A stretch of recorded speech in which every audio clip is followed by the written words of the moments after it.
కొందరు ఫ్యామిలీస్లో కోడల్ని అదేంటో తెలియదు కానీ భద్ర శత్రువు లాగా చూస్తుంటారు. అసలు మీ ప్రాబ్లం ఏంటి ఒకసారి ఆలోచించుకోండి. మీరు కూడా మీ ఇంట్లో మీ పిల్లల్ని మీరు ఎలా పెంచుకుంటారో తనని కూడా తన పేరెంట్స్ అలానే పెంచుకొని ఉంటారు కదా. వన్స్ ఒక కోడలు మన ఇంటికి అడుగు పెట్టింది అని అంటే మనము తనని అడాప్ట్ చేసుకున్నట్టే అర్థం, దత్తత తీసుకున్నట్టే కదా. టిల్ అవర్ ఎండ్ మనతోనే ఉంటుంది కదా, కష్టమో నిష్ఠురమో ఏదో ఒకటి. అవునా, మీకు నచ్చకపోతే ఏదైతే నచ్చదో నచ్చ చెప్పుకోండి. అవునా, మీ పిల్లలకైతే చెప్పుకోరా? అంతేగాని ఎగ్జాంపుల్ నేను చెప్పనా, మీ ఇంట్లో మీ పిల్లలకి కష్టం వస్తే మీరు ఎలా రియాక్ట్ అవుతారో తనకు వస్తే కూడా అంతే రియాక్ట్ అవ్వచ్చు కదా.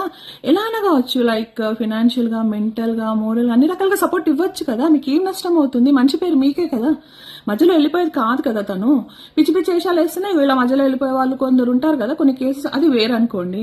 మీకు ప్రాబ్లం ఏమవుతుంది? డబ్బులు ఖర్చు అవుతున్నాయా ప్రేమిస్తే? మీ బిడ్డతో సమానంగా మీ కోడల్ని లేదు కదా. సో ఇక్కడ నేను చెప్పేది ఏంటి అంటే, కలికాలం ఇవన్నీ మాట్లాడతామా? కర్మకాలం. మీ కర్మని మీరే కొని తెచ్చుకుంటున్నారు. మాకేంటి మేము బాగానే ఉన్నాం కదా అని అస్సలు అనుకోవద్దు. అర్థమవుతుందా? ఆలోచించండి, ఏమైనా ఫేస్ చేస్తుంటున్నారా అదే శాపం మేము బహుశా. అండ్ ఏం చేసినా మేము ఇలానే బాగున్నాం అని అస్సలు అనుకోవద్దు. ఏదో ఒక రకంగా ఖచ్చితంగా అన్నీ ఫేస్ చేయాల్సిందే. ఇది బ్యాడ్ అండ్ గుడ్, ఓకేనా? రెండు, బ్యాడ్ గుడ్ రెండు. మీరు మంచి చేస్తే మంచి ఫేస్ చేస్తారు, చెడు చేస్తే చెడు కూడా ఫేస్ చేస్తారు. ఓకే, కర్మ అస్సలు వదలదు. పిల్ల తల్లిదండ్రులు వదులుతారేమో కానీ కర్మ అస్సలు వదలదు. అండ్ ఇంకొకటి ఏంటంటే, ఇలాంటివి విన్నప్పుడైనా కనీసం ఆ సెకండ్ నుంచి మారడానికి ట్రై చేయండి.